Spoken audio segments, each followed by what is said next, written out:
صلوا على محمد وآل محمد.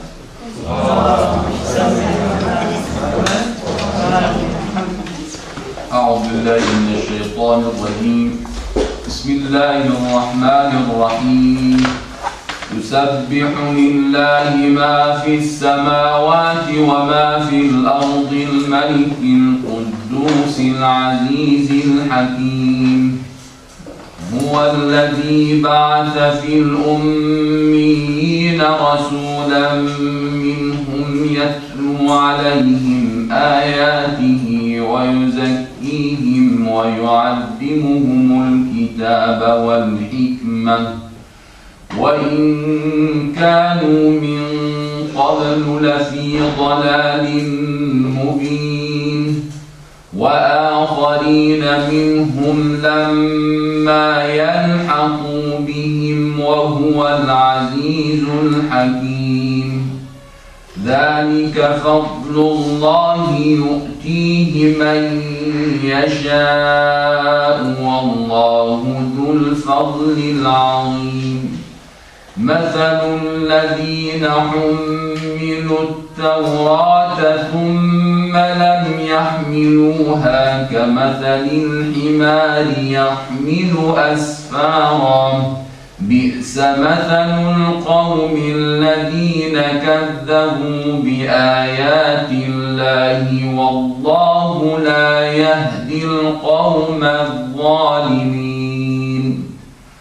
قل يا أيها الذين هادوا إن زعمتم أنكم أولياء لله من دون الناس فتمنوا الموت إن كنتم صادقين ولا يتمنونه أبدا بما قدمت أيديهم والله عليم بالظالمين.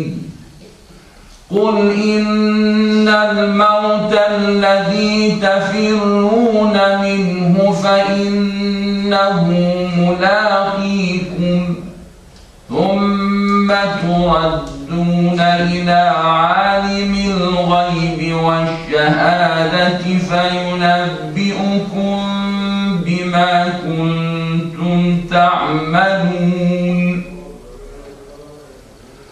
يا أيها الذين آمنوا إذا نودي للصلاة من يوم الجمعة فاسعوا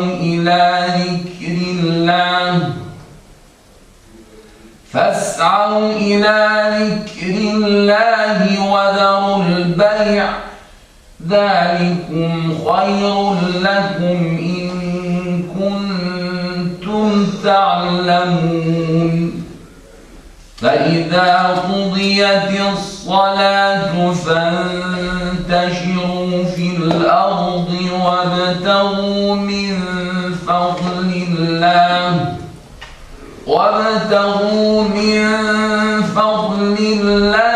واذكروا الله كثيرا لعلكم تفلحون.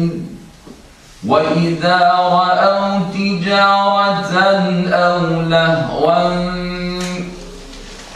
لهوا انفضوا إليها وتركوك قائما. قل ما عند الله خير من اللهو ومن التجارة والله خير الرازقين. صدق الله العلي العظيم.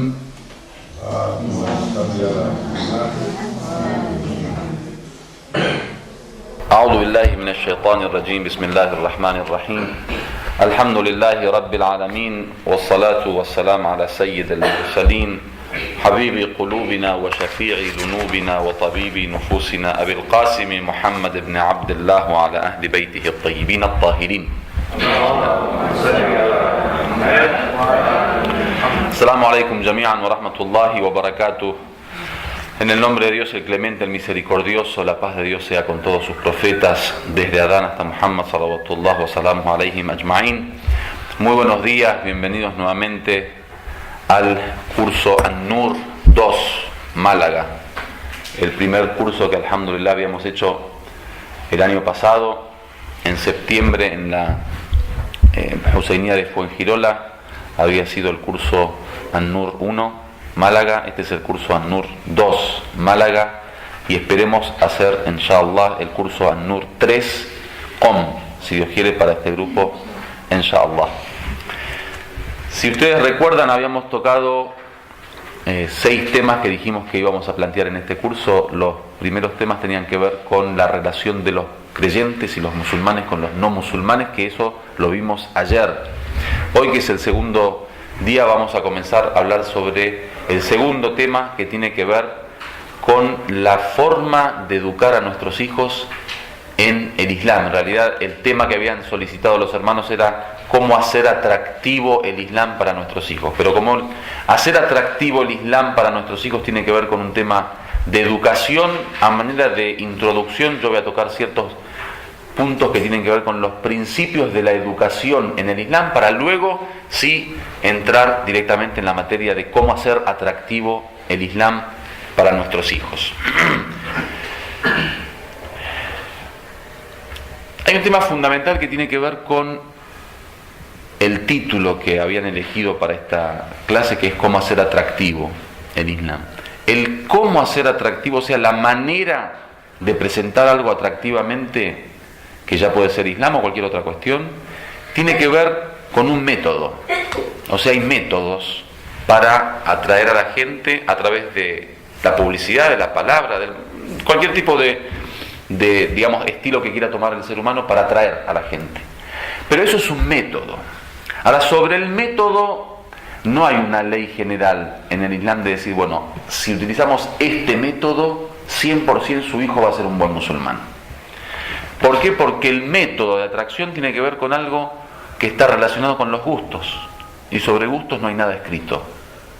¿Qué quiero decir? No hay una receta única que yo diga, mire señora, si usted utiliza este método para atraer a su hijo, 100% va a tener éxito.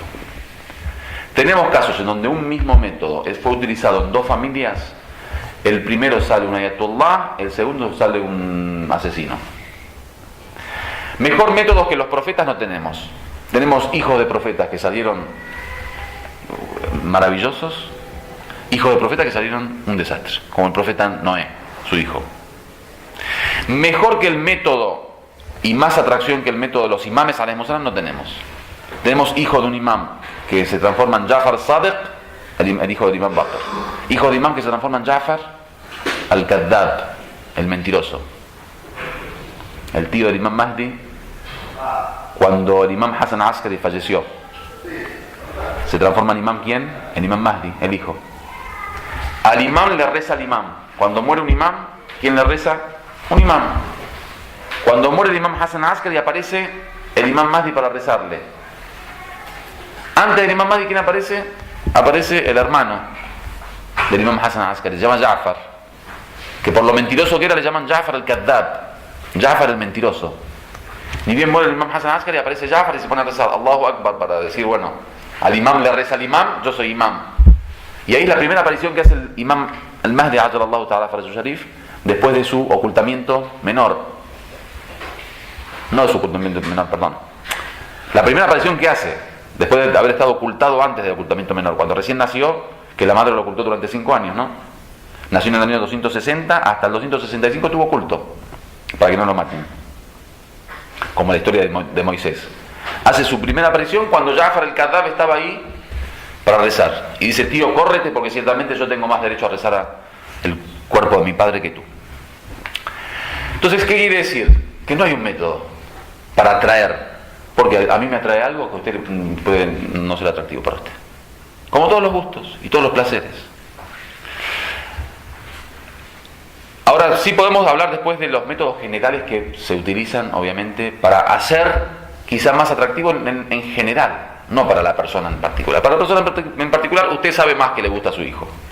La persona, el caso particular, usted sabe más qué le atrae a su hijo. Yo no puedo decir, bueno, para el hijo de, por ejemplo, fulanito tiene que hacer esto porque usted conoce más. Pero sí vamos a hablar de generalidades, o sea, lo que en general se debe utilizar. Es como el tema de la estética. O sea, todos sabemos que el hombre de alguna forma busca la estética. Tiene tendencia hacia la belleza. Hasta ahí sabemos. Pero ¿qué es bello? Por ejemplo, en el gusto entre las personas, a uno le gusta el pelo negro, a uno le gusta el pelo amarillo. Uno le gusta los ojos claros, a otro le gustan los ojos oscuros. Uno le gusta, por ejemplo, la tez blanca, a otro le gusta la tez oscura. No hay una forma. Entonces el hombre atractivo es el que tiene ojos celestes, blanco, por ejemplo, alto. No hay. Hay una persona que para mí puede parecerme muy, muy, muy fea y para otro le parece alendelón. Entonces, no hay una regla general sobre cómo atraer. Eso sobre el método. Lo que sí hay principios de educación. ¿Qué son los principios? Lo que vamos a hablar ahora. Son cuestiones que si uno cumple con ellas, está cumpliendo con los principios de la educación islámica. Ahora después el método, o sea, la forma de utilizar o de manifestar estos principios, cada uno lo va a ver según su propio caso. Yo le voy a dar un ejemplo. Tengo un tío en Argentina que tiene mucho dinero y suele viajar mucho. Claro, los viajes que hace generalmente son viajes de bastante tiempo, ¿no? Y visita muchos países al mismo tiempo. Por ejemplo, se va un mes y en un mes hace 10 países y recorre todos los lugares más famosos y saca fotos, ¿no? Un día trajo a su hijo y a su hija a Europa, uno de los viajes que hizo. Mi tío lo voy a llevar a la Torre Eiffel, y luego vamos a la Torre Pisa en Italia, y después lo vamos a llevar al reloj en Londres. Bueno, todas las cosas que aparecen. El hijo tenía en ese momento 13, 14 años. Llegó a Londres, supongamos, estaba en el hotel. Bueno, vamos a ver. No, papá, déjame, estoy ocupado con el tema de la computadora, de los jueguitos. Si te traje a Londres, macho, o sea, de 2.500 euros de pasaje. No, déjame, yo me quedo, no te vayas, no te anda vos con mamá. Vamos a París. Bueno, vamos a la Torre Eiffel. No, déjame, estoy chateando con mi familia. ¿Cómo sea? ¿Qué significa? Significa que no hay atracción. No hay una regla de atracción. Lo que para mí puede ser muy atractivo, que puede ser algo maravilloso, para otro no significa nada. Yo tengo una anécdota del año pasado cuando vine con mi familia. Mi hijo Muhammad, el chiquitito, tiene 3 años. Le dije, ¿te gusta más España o Irán? Me dijo Irán. ¿Por qué? Porque tengo mis juguetes allá. No hay atracción, no hay una ley para la atracción. Todo puede ser atractivo y todo puede ser no atractivo. Lo que sí es necesario es seguir estos principios. Si se siguen estos principios, después vemos de qué forma aplicarlos, en qué momento, en qué condición, según cada caso. Y yo creo que quizá el gran problema nuestro muchas veces en el tema de la educación no es que no tenemos método de atracción, porque uno se las arregla al fin y al cabo para proponer cierta forma al hijo. A ningún hijo le atrae, o la gran mayoría por lo menos, estudiar. No es atractivo.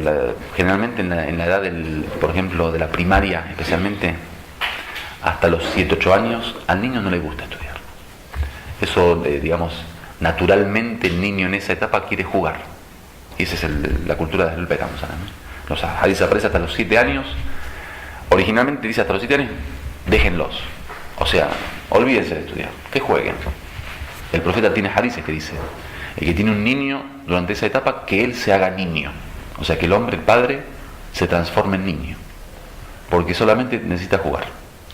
Tenemos hadices que dicen, solamente ustedes intenten armar toda la historia como para que el niño pueda jugar. Entonces, al fin y al cabo hay cosas que no atraen. Pero los padres se las arreglan para que a los 5 o 6 años el niño vaya a la escuela. De los 7 a los 14 tampoco le gusta estudiar generalmente.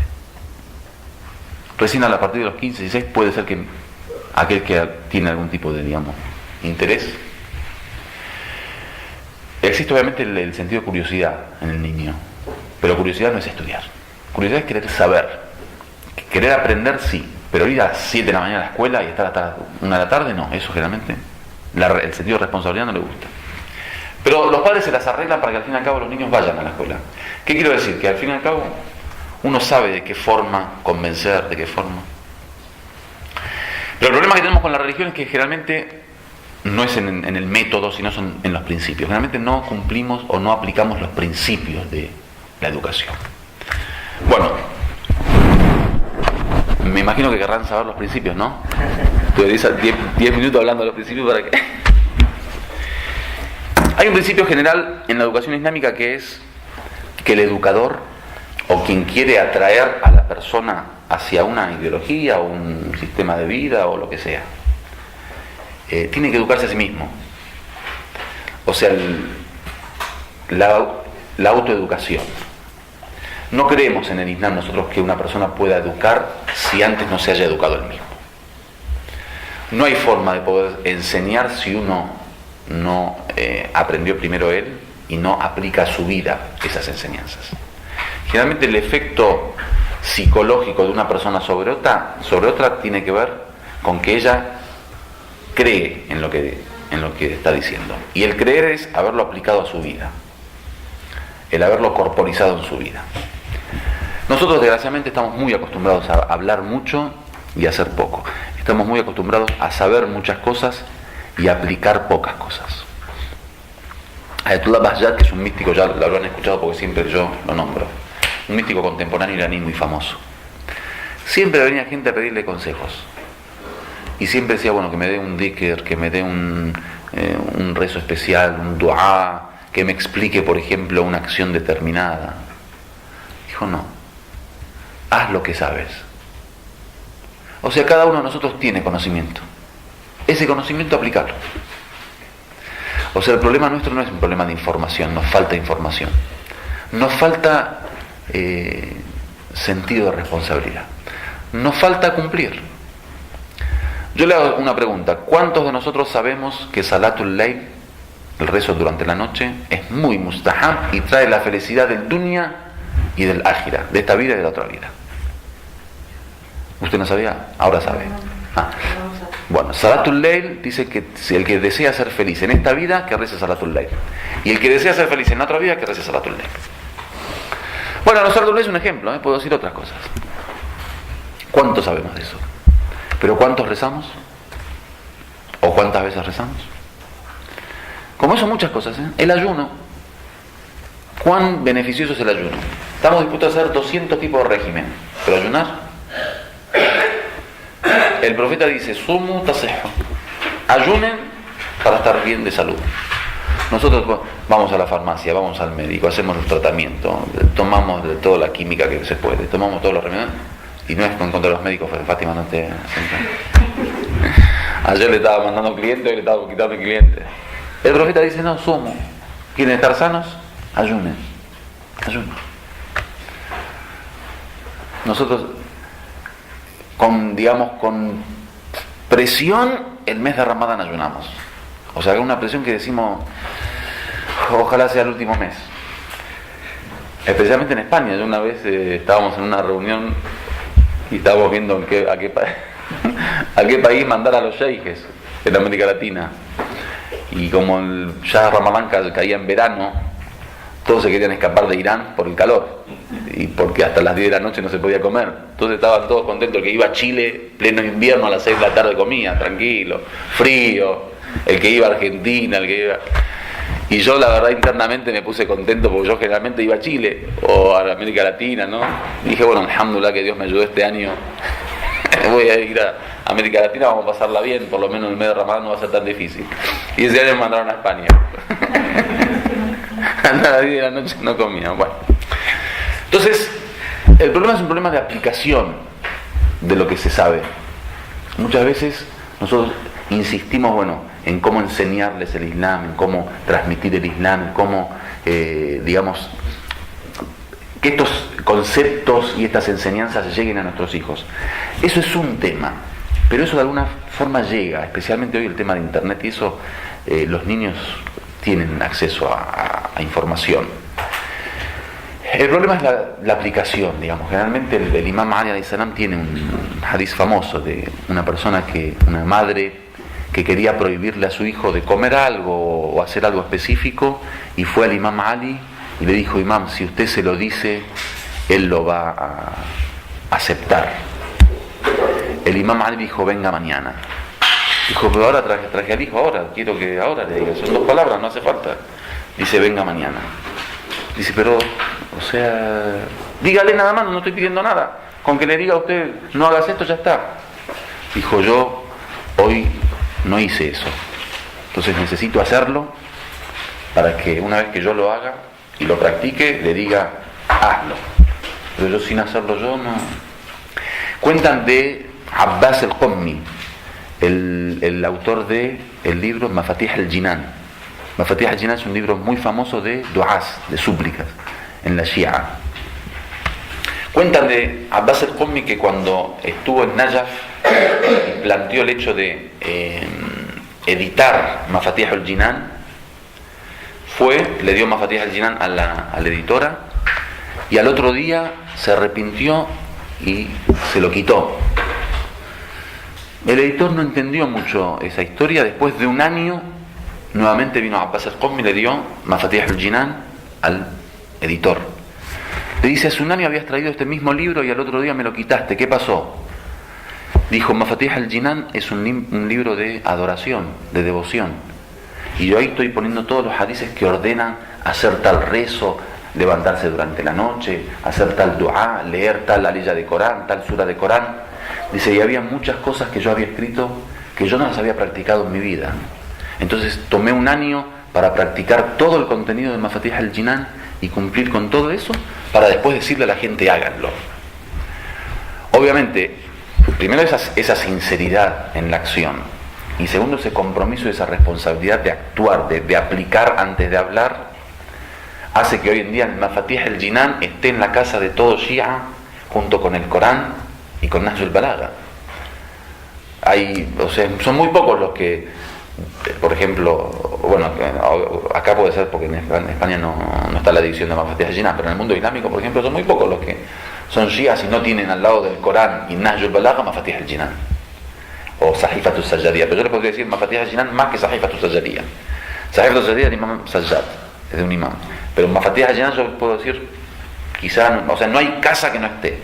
En el mundo islámico no hay mezquita que no tenga Mafatih al-Jinan junto al Corán. Ahora van, por ejemplo, a Irak o a Irán, a los mausoleos de los imames, van a ver en las estanterías Coranes y Mafatih. Esa bendición, ¿de dónde sale? Sale de un hombre que aplica, sale de un hombre sincero. Nosotros, desgraciadamente, todo lo contrario. Nosotros, especialistas en hablar, especialistas en aconsejar, especialistas en vedar el mal, en encomendar el bien, pero cero especialidad en la acción.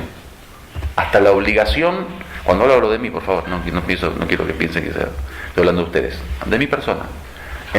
Solo con las obligaciones, y hasta con las obligaciones las hacemos por fuerza. O sea, ni siquiera las hacemos con amor y sinceridad. Las hacemos porque estamos obligados y sabemos que hay un infierno para el que no cumple. Entonces, el primer principio de la educación islámica es para el educador cumplir antes de enseñar. O sea, el padre, la madre que quiere inculcar el Islam a sus hijos, lo primero que tiene que hacer es ser el mismo practicante. Ese es el primer principio de educación islámica. Sin que uno sea practicante no puede educar a los demás en la acción o en el Islam o en la creencia o en el akhlaq. El segundo principio de educación islámica es enseñar con actos, no con lengua. Esto aparece en muchos hadices.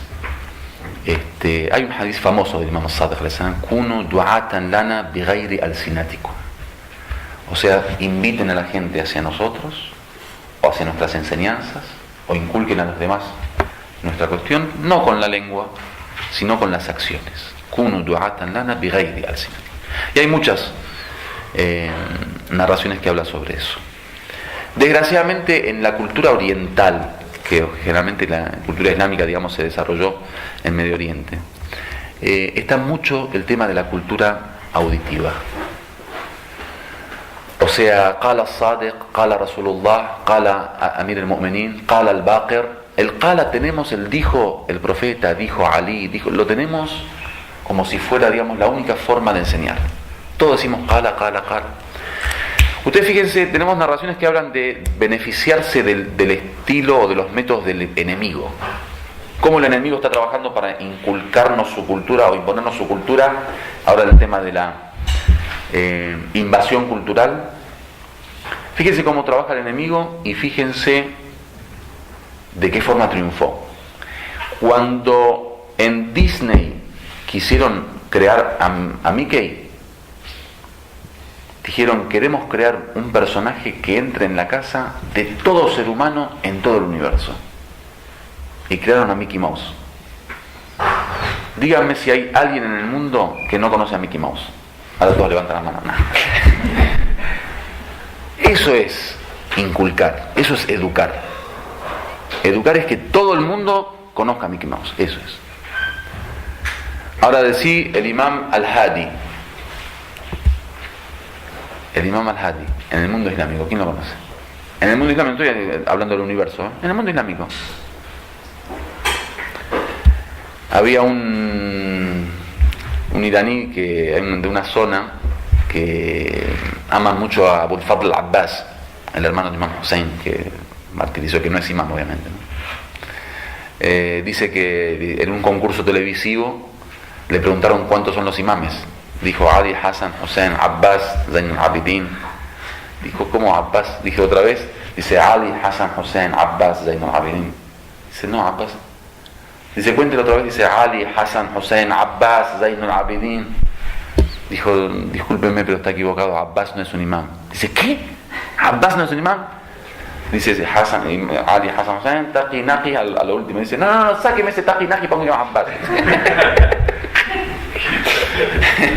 Bueno, la cuestión es que el enemigo trabaja de tal modo que sin decir qala, dijo, nos inculca sus acciones. ¿Alguien recuerda alguna frase de Superman? ¿Alguna frase de Superman? ¿Alguna de Batman? ¿Spider-Man? Bueno, súmenle todos los man que quieran. Nosotros no recordamos frases. ¿Por qué? Porque el enemigo no trabaja con el qala Superman y qala Spider-Man y qala Batman, como nosotros trabajamos qala Rasulullah y qala.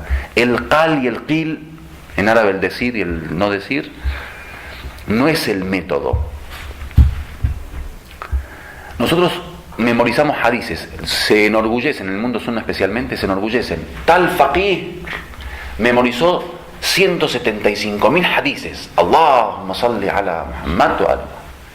¿Qué es eso, memorizar 175.000 hadices? Tal persona memorizó el Corán, Nahjul Balagha y Mafatih al-Jinan. Tal persona memorizó... ¿Qué es memorizar? ¿Qué es memorizar? Decir.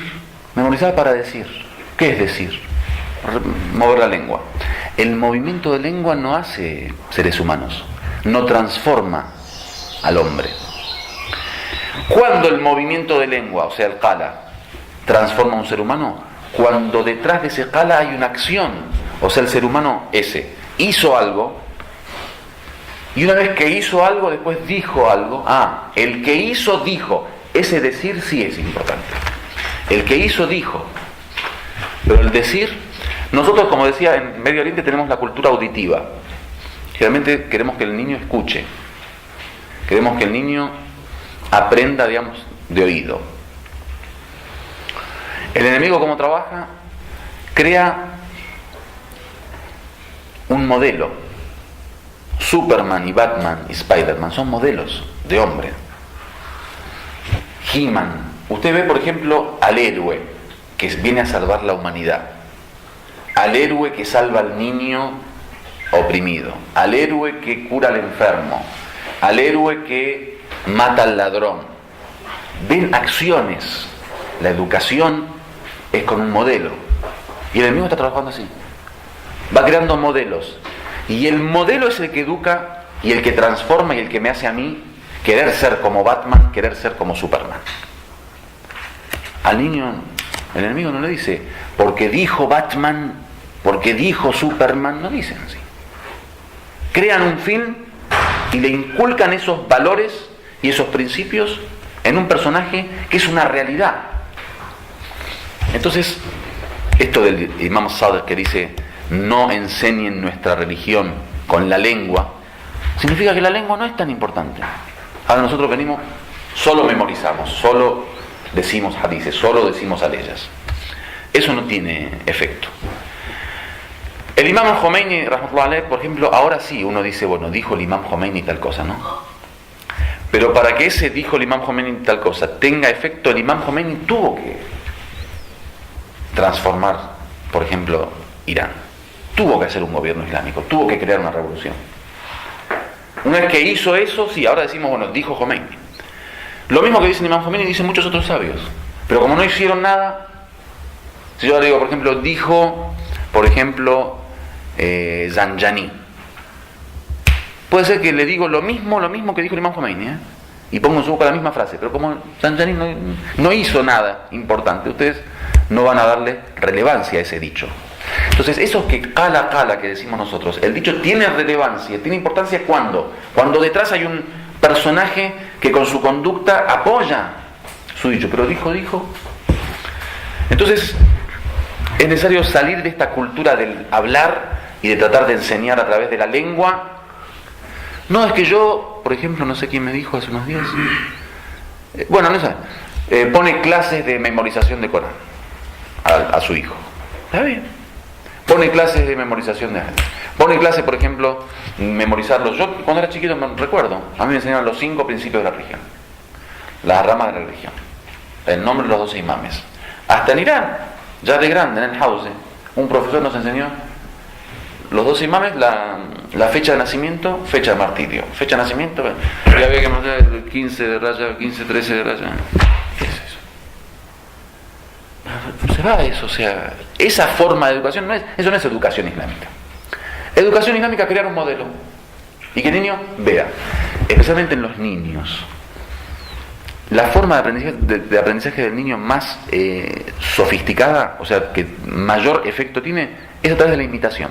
El niño imita. Y para imitar no hay que saber hablar, hay que saber ser. Entonces, el segundo principio de la educación islámica es enseñar a través de la acción y no a través de la lengua. En el shiismo, especialmente, el tema de la herencia del Islam, ¿por qué el profeta hizo hincapié en el Thaqalain? Las 2 joyas. El Corán podría llegar a ser suficiente como sabiduría.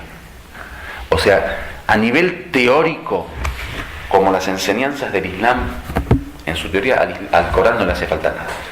O sea, es un libro completo. ¿Cuál es el problema del Corán solo? Que según nuestra visión es insuficiente. ¿Cuál es el problema del Corán? Me falta la práctica. Que el Corán es palabra. El Corán es palabra. O sea, es qala Rasulullah. O sea, qala Allah. La palabra no transforma, la palabra no hace seres humanos. No crea personalidades. La palabra corporizada en el ejemplo de Amir el-Mu'minin sí crea. O sea, yo veo a Amir el-Mu'minin, quiero ser como Amir el-Mu'minin. Pero yo leo el Corán, no quiero ser como el Corán. O sea, no quiero ser como el Corán, ¿en qué sentido? En el Corán no tengo un modelo vivo. ¿Sí? El Corán te dice, por ejemplo, haced el bien. Está bien. Sí, yo quiero hacer bien. Pero no es un modelo que yo quiero imitar. O sea, yo diga, yo quiero ser como el Corán. Pero yo quiero ser como Amir el-Mu'minin.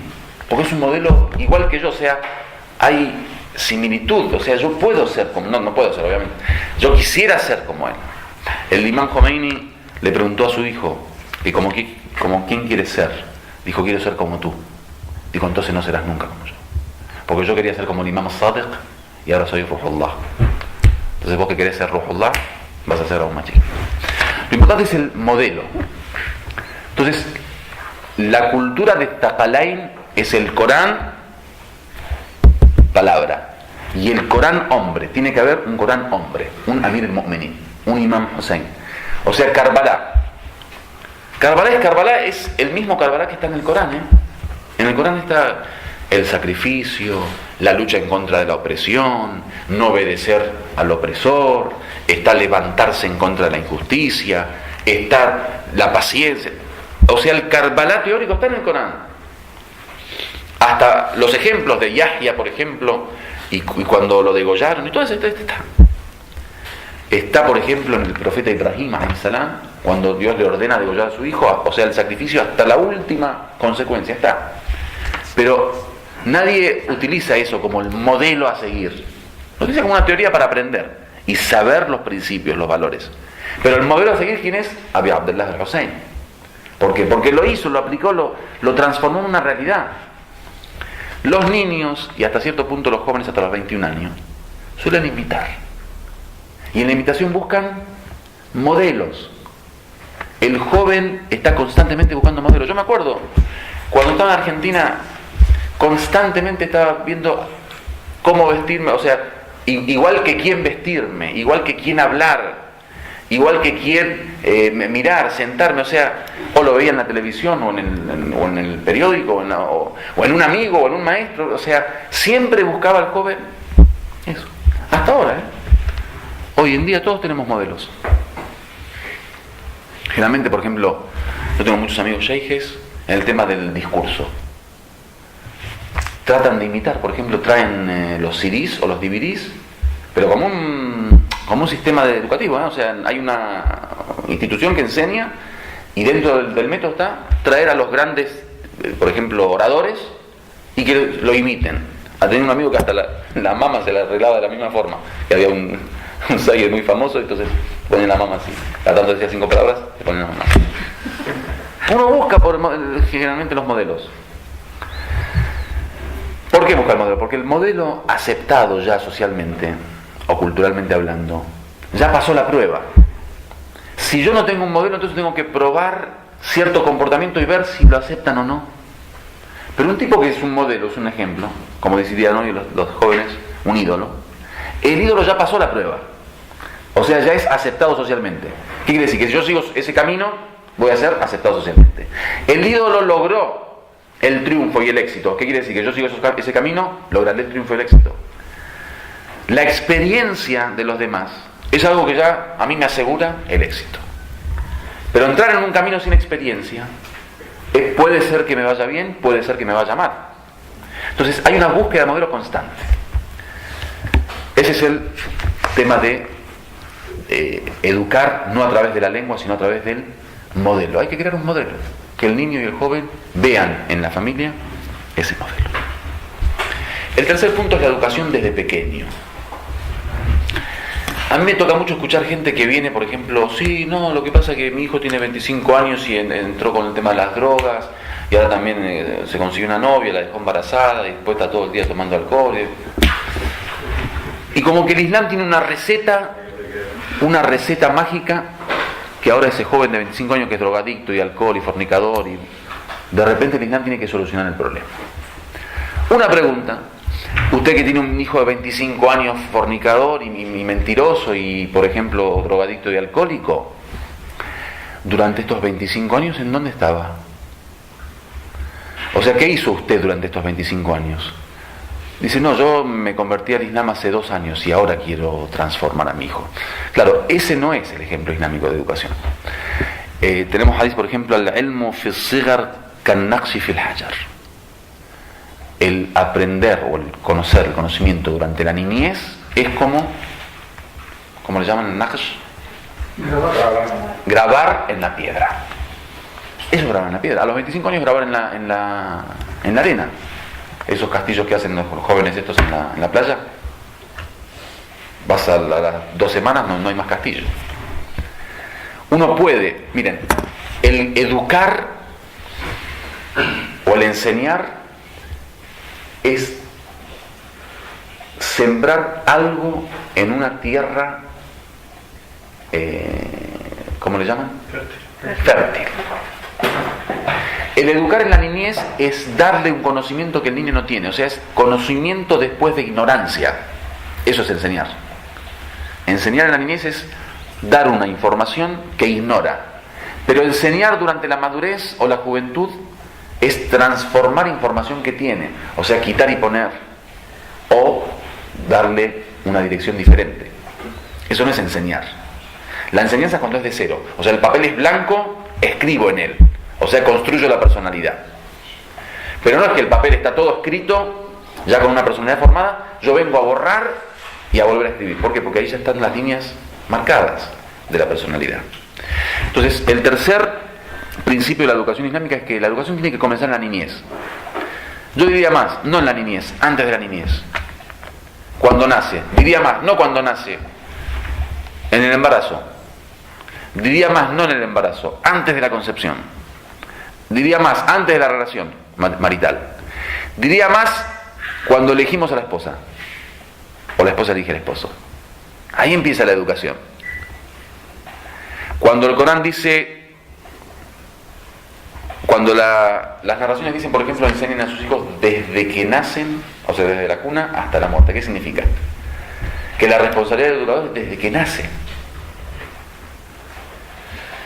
Todos los mustahab, por ejemplo, las acciones preferibles que hay para la mujer embarazada, que coma tal fruta, por ejemplo, que escuche el Corán, que esté con vudú, que haga tal cosa, todo eso son enseñanzas que tienen que ver con el niño, o sea, hay cosas que nosotros no nos damos cuenta.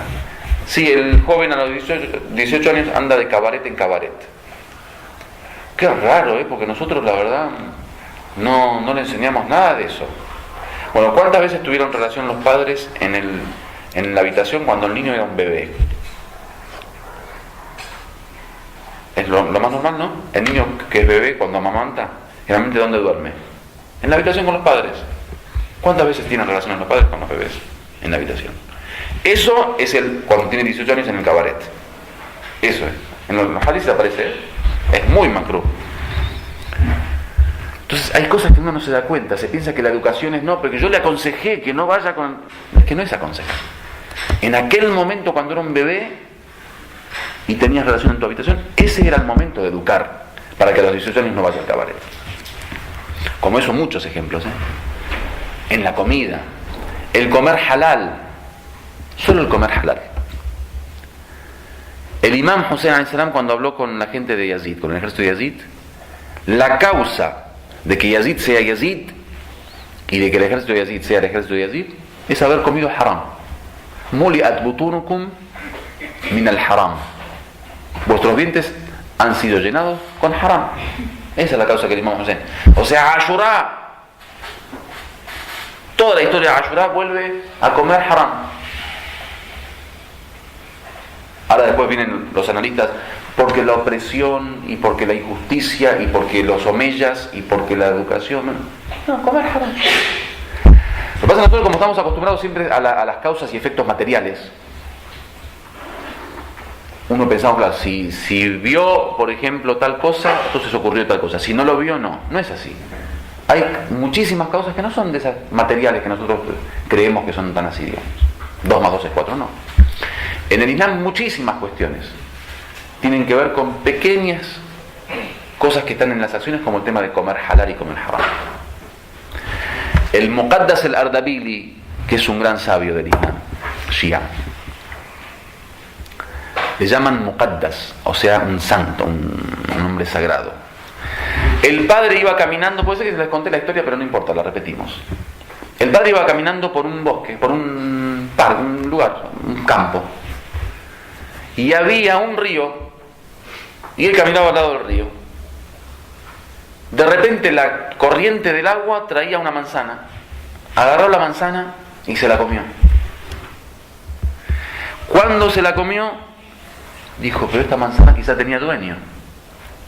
O sea, ¿cómo yo voy a comer algo que no me pertenece? En el tema de la comida, o se come lo que nos pertenece, o se come lo que nos da permiso para comer. O sea, tenemos el permiso del dueño, ¿no? El permiso puede ser un permiso directo, que el dueño dice, come o te invito a comer, o un permiso implícito ¿le dicen? Domni.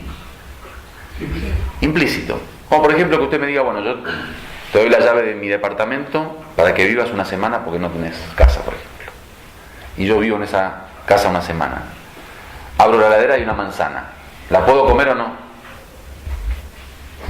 ¿La puedo comer o no? Sí. Sí, porque me dio la llave del departamento, o sea, me está diciendo, vive en él. Vive, o sea, usa el agua, come lo que hay en la heladera, duerme en la cama, vive. Es implícito. Ahora, esta manzana ni tenía dueño que le dio permiso, ni le invitaron a comer, ni era el departamento, ¿no? O sea, un permiso implícito. Una manzana que corría. Pensó que cómo puede ser que yo comí esta manzana sin el permiso del dueño. Y seguramente tiene dueño. La cuestión es que empezó a retroceder sobre ese río. Dice, seguramente, si viene con la corriente del agua, seguramente su dueño, o digamos la tierra de donde salió la manzana, estará más atrás. Retrocedió hasta que llegó, después de unos kilómetros, a un campo. En ese campo había manzaneros. Entró y habló con el dueño. Dijo, ¿quién es el dueño de este lugar? Dijo, fulanito. Habló con fulanito y dijo, mire, yo venía caminando por el parque, por el bosque, al lado del río. De repente veía el agua que corría, y con el agua vino una manzana. Yo agarré la manzana y la comí. Después de comerla me di cuenta que yo hice algo incorrecto, porque hay que comer halal, y comer comida que no tiene el permiso del dueño es haram. Yo quiero ver si esa manzana era de usted o no, que por favor me la haga halal, o sea, me perdone ese derecho que yo supe. Cuando el dueño de la manzana, que obviamente era de él, vio esa acción, dijo, no te perdono, y lo que comiste es haram, y vos sos responsable. Solo te perdono con una condición, dijo. Si querés que te perdone, una condición: que te cases con mi hija. Que te cases con mi hija. El problema es que mi hija es muda, es ciega, es sorda y es paralítica. Pequeño problemita ahí. El padre del Muqaddas al-Ardabili era un hombre que buscaba los halal y los haram. Ni buscaba los placeres del dunya, ni buscaba pasarla bien. Buscaba los halal y los haram. Dijo, lo que hice es haram. Y para que Dios perdone este haram, tengo que casarme con una hija para que este hombre me perdone a mí y Dios me perdone. La cosa es que aceptó el casamiento y se casó con esa mujer. Cuando entra a la habitación, que le dijo, bueno, tu mujer, porque sin verla se casó, tuvo que aceptar. Cuando dijeron que entre a la habitación, entró y vio una mujer muy bella, y una mujer con ojos bellos, y podía caminar y con un cuerpo muy lindo, una mujer normal, linda, digamos. Entonces le dijo, ¿cómo es que yo acepté casarme contigo pensando que tú no puedes hablar, no puedes escuchar, no puedes caminar, no puedes ver? O sea, tu padre me dijo que eres ciega, que eres muda, que eres sorda, que eres paralítica. Dijo, no, esa es una frase que utiliza mi padre para decir que soy ciega al haram de Dios, porque mis ojos jamás vieron nada haram.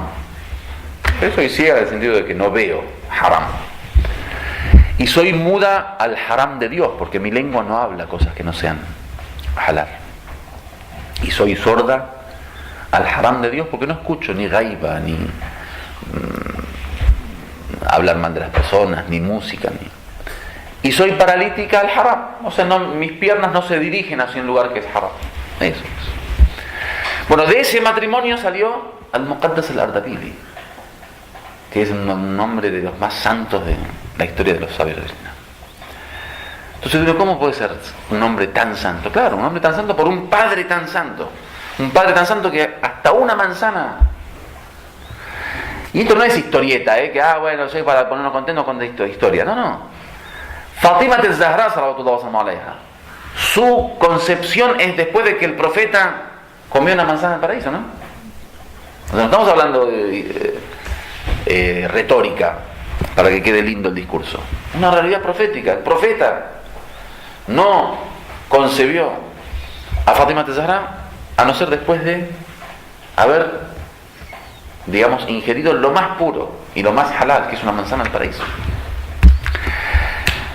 La historia de Adán, de comer del árbol prohibido, eso es una enseñanza, O sea, no piense que Dios da órdenes así para la moraleja. Me prohibió comer y comí y pasó. No, eso es psicología islámica, eso es psicología islámica. O sea, cuando una pequeña prohibición, como el de comer del árbol prohibido, trae todas las desgracias del ser humano en esta vida. después de que desciende Adán. Comer halal es importante, o sea, no estamos en España, bueno, pero no hay acá halal, no se preocupe tanto, no sea tan duro. No es ser duro, hay causa y efecto, tiene un efecto, hermano. Si quieren no hay problema, pero tiene un efecto. Entonces yo les digo, y esto se lo firmo yo al día del juicio final, también me hago responsable. 99% de la educación islámica, quieren que le dé la clase de educación islámica, deben de comer halal a sus hijos. 99% de la clase del Sheikh. Ahí termino, puedo apagar ahora e irme y le doy el diploma de educador en el Islam. Muchos no lo van a entender. Dicen, no, pero nosotros venimos a aprender educación islámica. Bueno, denle de comer halal a sus hijos. Pruébenlo. Aunque sea prueba, ayer me decía Isabel, hay cosas que hasta que uno no las experimenta no las sabe. Del hijab. Si uno no usa hijab todo el día, no sabe la fortaleza que te da el hijab. Hay cosas que hay que probarlas, hay que experimentarlas. Comer halal, 99% de la educación islámica. Crean o no.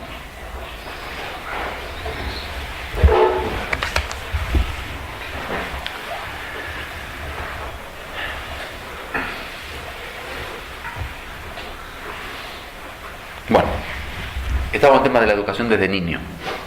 No sé cómo llegué al tema del halal, pero fue una bendición de Dios. Esos son los regalos de Dios que hace. Yo lo he comprobado con mis hijas. Sí. Y que muchas cosas a lo mejor no las he enseñado, pero como nosotros fuimos muy estrictos con el tema ese, eso lo tienen ellos metido de una manera, lo que tú dices, una cosa que les parece importantísima. Yo les doy un ejemplo. Pero ojalá de eso hasta las escamas, claro, todo. Y no lo incumplen, no sé, lo tienen grabado de una manera. No sé si en las razones que dice del alcohol, durante 40 días si uno toma alcohol no se acepta. Eso es un efecto, o sea, no tiene que pasar desapercibido. Yo hace un tiempo tuve un encuentro con un místico en Irán que tuvimos una mala experiencia nosotros con algunos estudiantes de América Latina que habíamos traído para la universidad para estudiar allá.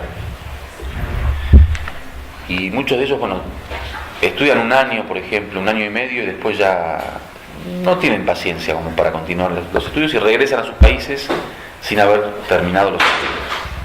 Eso nos pasó aproximadamente con 50 estudiantes que trajimos con mucho esfuerzo, y después de que se convencieron y después de que con mucho amor vinieron y con muchas ganas vinieron a Irán, al año y medio dejaron los estudios y regresaron a su país. Yo consulté a este místico y le dije que nosotros tenemos esa experiencia, o sea, uno se esfuerza mucho para que ocurra algo así, por ejemplo, que un colombiano deje Colombia, venga a estudiar a COM, deje su familia, su cultura, su país, su idioma, emigre, y después finalmente al año se cansa, deja todo y se vuelve a Colombia. Y es demasiado esfuerzo en todo sentido. ¿Qué ocurre? Que dijo, el problema está en la alimentación. Dice, todos esos años que se alimentaron de haram tiene un efecto. Pero lo lindo que me dijo es que ese año que vienen a Irán y durante ese año comen halal, me dijo, lo interesante es que después de eso, por ese año que comen halal, después quizá la segunda generación, tercera generación de ese mismo joven que vino, van a ser grandes creyentes. Porque ya entró algo halal. Ya durante un año comió halal. Y eso no pasa desapercibido. Ahora entendemos. Ayer les dije los hadices que dicen que muchos de los compañeros del Imam Mahdi van a ser hijos de kufar. Puede ser que el kafir come un cosa halal, eso termina siendo... Es muy importante.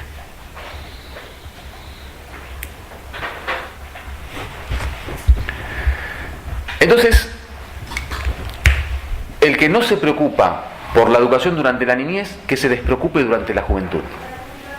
O sea, si usted no se preocupó de que cuando es niño todo lo que le dé es Allah y Muhammad, despreocúpese cuando tiene 15, 16 años, no le hable más. Lo que tuvo que haber tomado ese niño de educación islámica es a los 0 años, 1 año, 2 años, 3 años, 4 años, 5 años. No es a los 15, 16, 17. Porque uno generalmente lo que suele ocurrir como padres, Dice, bueno, pero cuando es niño no tiene conciencia, el intelecto no está desarrollado, entonces ¿para qué le voy a hablar y para qué le voy a enseñar?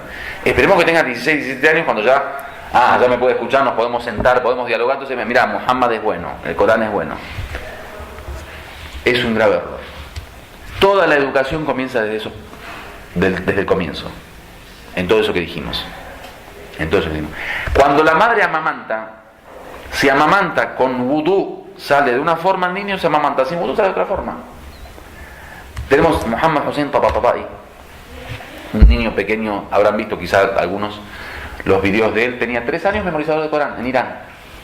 Le dieron en Inglaterra un doctorado en Corán.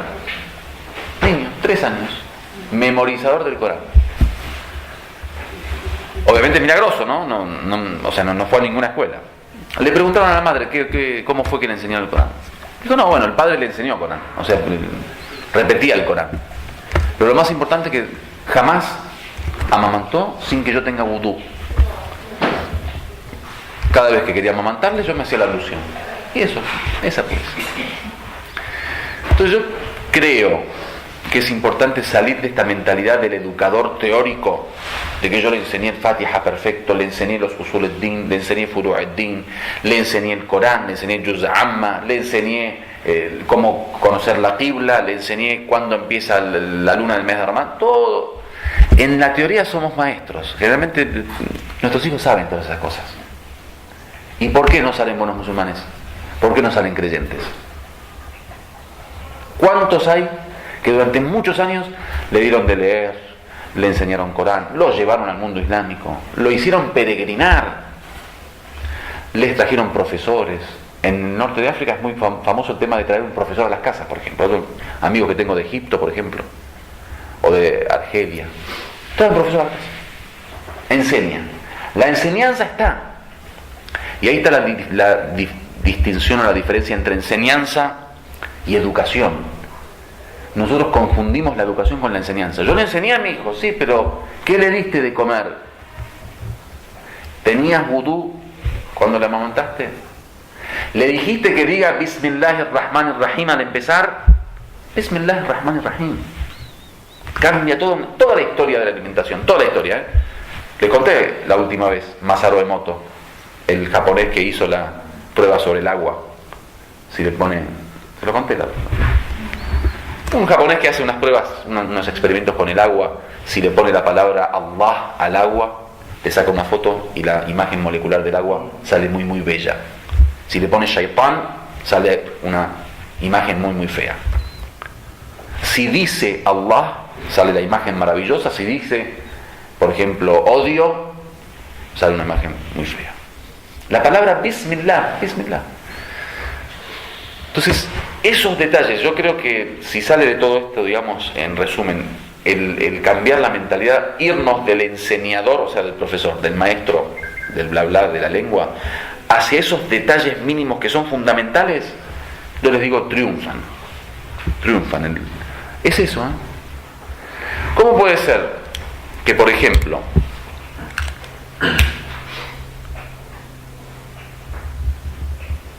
hijo de un sheikh o de un sabio, que es un gran sabio, sale un desastre como ser humano? Hijo de un comerciante chino, sale un gran sheikh. Nosotros tenemos en Irán, en Hong Kong, 25.000 alumnos extranjeros que estudian en la Universidad Internacional de Mustafa. De esos 25.000, supongamos que unos 2.000 son de Europa, América, ¿no? Esos 2.000, la gran mayoría, son hijos de gente que no eran creyentes, o no eran religiosos, o no eran practicantes.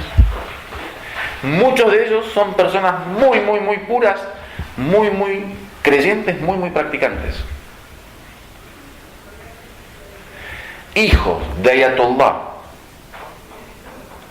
que nacen en Qom, y se estudian todos los libros que hay en Qom, y con todas las enseñanzas de Ahlul Bayt que le dio el abuelo o el padre, ahora en Estados Unidos, antirrevolucionario, anti-Khomeini, anti-Islam, anti-shiismo.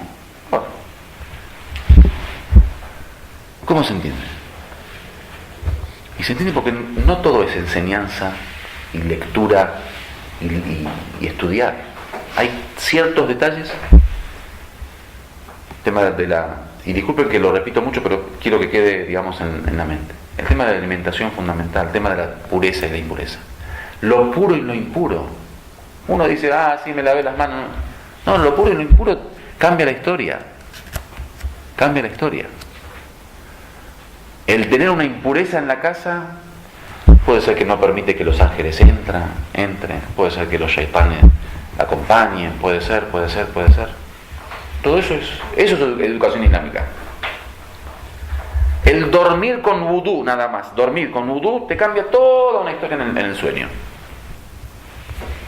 Permanecer con vudú te cambia también.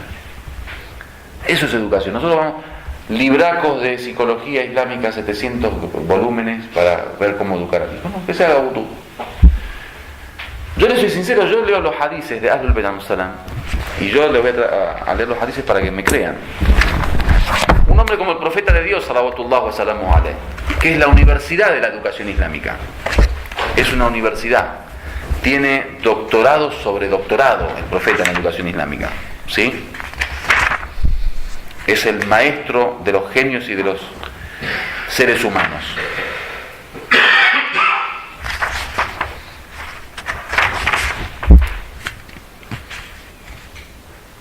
Cuando habla de los deberes del padre para con el hijo,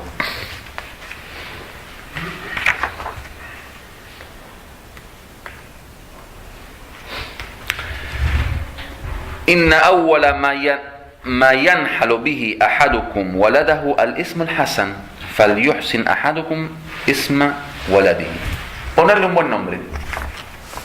¿Saben el efecto de un buen nombre en un ser humano? Ustedes agarren todos los grandes líderes místicos de la humanidad, ¿cómo se llaman? Ruhullah, el Espíritu de Dios. Agarren a los satanes estos de la música, nombre. Que te digan Hassan, que te digan Muhammad, ya es importantísimo. Que te digan Jonathan. Está bien. Pero escucharlo, Ahora pues en el pasaporte, yo a mis hijos, por ejemplo, en el pasaporte, por temas de seguridad, tienen otro nombre, no son islámicos. Un tema, no hay problema. Pero se llaman Abbas, se llaman Ali, o sea, hay que escuchar. El pasaporte quiere poner otro nombre, no hay problema. O quizá por España, para que no tenga problema en la escuela, no hay problema. Pero que en la casa le digan Hassan, que tiene mucho efecto. En la casa de Amir al-Mu'minin, salawatullah wa salamu alayh, Amir al-Mu'minin Ali ibn Abi Talib tiene el hijo que se llama el mayor, el Imam Hassan. Entonces le dicen Abu al-Hassan. Los árabes utilizan el nombre de Abu, el padre de, ¿no? Entonces el padre de Hassan, Abu al-Hassan. Abu al-Hassan, que todo el mundo lo conocía como Abu al-Hassan, le llamaba Abu al-Hassan. El imam Hassan, ¿cómo lo llamaba? Abu al-Hussein. Abu al-Hussein. O sea, el nombre tiene que ver. Es un efecto psicológico. O sea, que el imam Hassan llame a su padre, o sea, hable de su padre como Abu al-Hassan, es un tema de ego, Abu al-Hassan. Como diciendo, mi padre. Miren la psicología de Ahlul Bayt, Abu al-Hussein, o Abu Hussein, el padre de mi hermano. Eso es educación. O sea, te dio una clase de humildad. Nosotros le decimos, hijo, tienes que ser humilde porque si no Dios te va... No es así. El imam Hassan da una clase de humildad diciendo Abu Hussein. ¿Se entendió? Entonces la clase de educación no es educar. Vení que te voy a educar. Punto 1, ama a Dios. Y si no te rompo la cara. Educar es, en vez de decir Abu Hassan, Abu Hussein. Es su educación. Entonces miren, el maestro de la educación dice, pongan un buen nombre.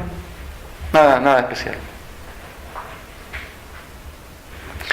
إذا سميتم الولد محمدا فأكرموه. Si lo llaman Muhammad, si tienen un hijo lo llaman Muhammad, sean bondadosos con él, sean generosos, sean gente buena. Tenemos narraciones, si llaman a su hija Fátima, no le peguen, por respeto a Fátima al-Zahra. Eso es educación. Y que sepa la niña que porque se llama Fátima, su padre no le pega. ¿Cuántas veces tenemos que uno dice, y ahí se queda y después tiene que pensar en por qué, ¿no? Y muchos no aguantan y le pegan. No, que la hija sepa, no te pego y soy así de generoso y de bondadoso porque te llamas Fátima. Ella sola va a querer ser como Fátima. Ella sola va a querer tener un modelo que es Fátima.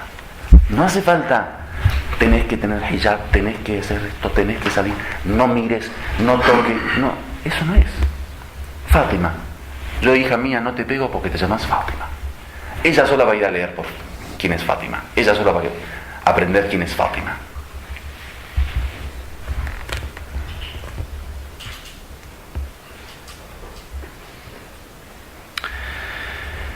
ما من مائدة وضعت وحضر عليها من اسمه أحمد أو محمد إلا قدس ذلك المنزل في كل يوم مرتين. Dice en una mesa, si nos vamos a sentar a comer y hay alguien que llama Ahmad o Muhammad, ese hogar es santificado 2 veces por día. Ahmad o Muhammad. Se puso contento de otra paz. Ahmad o Muhammad. من حق الولد على والده 3. Este es el doctor en educación Muhammad ibn Abdullah. Poner un buen nombre, casarlo. Eso es educación islámica, casarlo. Cuando la niña entra en la pubertad, casarla. Ahora, ¿cuántos de nosotros nos sentimos responsables de eso? Que se busque novio, que se haga su vida, que encuentre a alguien que Dios le ayude. Pero el padre es responsable, casarla. ¿Por qué digo esto? 3 consejos, o sea, toda la educación islámica, 3 consejos. Ponerle un buen nombre, elegir una buena madre, no sé, educarlo bien, casarlo. Cosas simples. Digo esto, la simpleza de la educación. El profeta no hay que leer 700 libros de psicología, no. El profeta dice, ponerle un buen nombre. Yo lo que le quiero decir es esto. Muchas de las cosas que nosotros no entendemos tienen un efecto directo en la naturaleza. O sea, eso de llamarse Ahmad, el llamarse tiene un efecto. Tiene un efecto. Tengo una mujer media pariente de mi esposa, que no quedaba embarazada. ¿Nosotros qué hacemos? Doctor, instituto, exámenes, sangre, vamos al laboratorio, vamos a la clínica, ¿no? Bien, vemos en internet, investigamos, consultamos, preguntamos. Fuimos a un sabio, un místico. Dijimos, fulanita tiene este problema. Dijo que haga el adán con voz alta en la casa. El adán con voz alta. Uno está esperando la pastilla, está esperando el tratamiento, ¿no? 7, 8 años sin quedar embarazada. ¿Qué dijo el sabio? Adán. Ahora tienes, ayer, hace 2 días, tuvo un hijo en Canadá. Hay cosas que son así, o sea, nosotros siempre buscamos, como dicen los iraníes, en vez de comer así, comer así. Siempre buscamos como el recoveco, ¿no? Son cosas muy simples, ¿no? El profeta dice, "Allimu auladakum as-sabaha, as-sibaha wa ar-rimaya", enseñarle deporte, como por ejemplo la natación. "Akrimu auladakum wa ahsinu adabahum yughfaru lakum", sean bondadosos con sus hijos, sean buenos educadores. "Ya Ali haqqul walad ala walidihi an yuhsin", esto y esto, adabahu wa yada'ahu mawdi'a salih. Simplemente que le dé un buen nombre, que lo eduque y que lo tenga en un lugar correcto, un lugar bueno. Hasta el lugar donde vivimos. La zona. Una zona de corrupción, una zona donde hay música, una zona la Husseynía teníamos la música de Laylatul Qadr, que trataba toda la noche. Entre Ya Allah y Ya Allah venía la música de...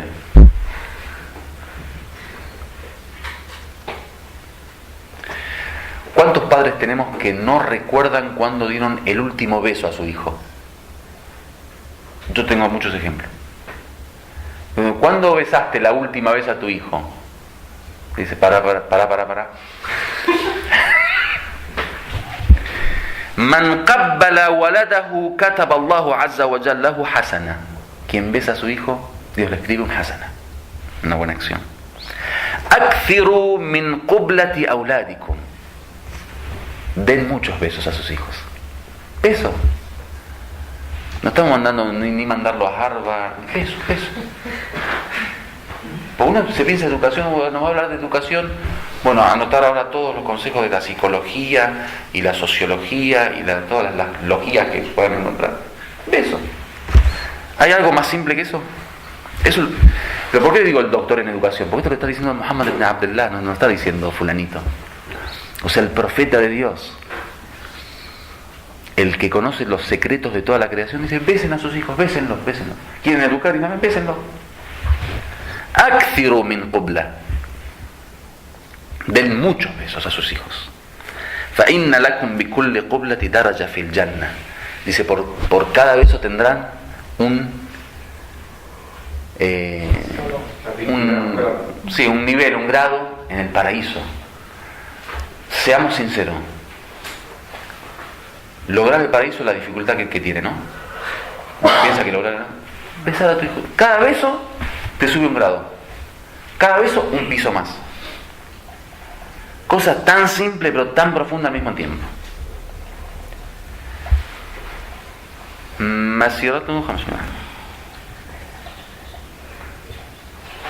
كنت عند النبي صلوات الله وسلامه عليه إذا دخل الحسين بن علي فأخذه النبي وقبله ووضع فمه على فمه.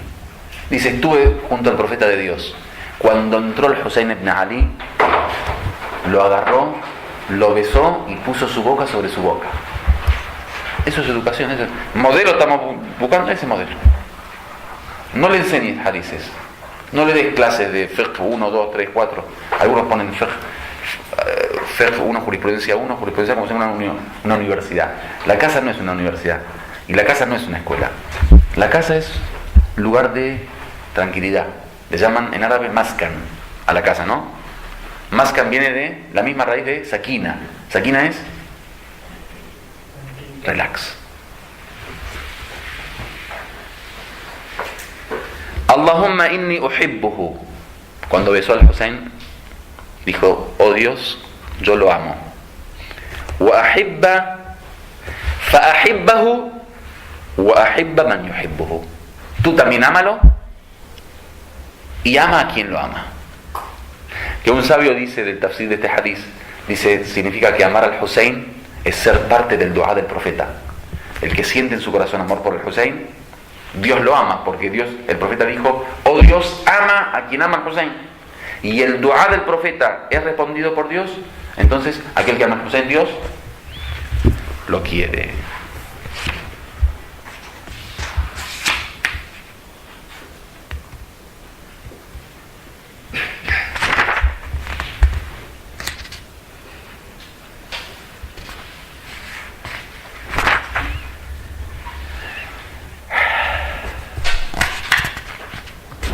يا علي إذا ولد لك غلام أو جارية فأذن في أذنه اليمنى وأقم في اليسرى فإنه لا يضره الشيطان أبدا. Una enseñanza tan simple y tan profunda al mismo tiempo. Dice, oh Ali, cuando nazca un niño o una niña, dile el adán en la derecha y el iqama en la izquierda, porque ciertamente jamás el shaitán podrá tener poder sobre él. No, educación islámica. Un adán, una chiquitita, y un adán, un iqama en la izquierda. Lo salva de que el shaitán pueda tener poder sobre él durante toda la vida. No es difícil, el problema es un problema de... puede ser nuestra mentalidad, ¿no?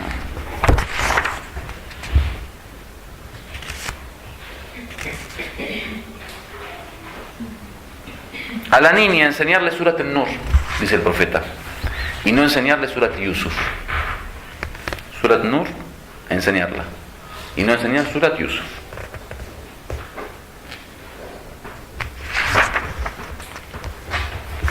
Con respecto al tema del modelo que veníamos hablando antes, tenemos narraciones que dicen, si quieren conocer a una persona, fíjense en su hijo, miren a su hijo.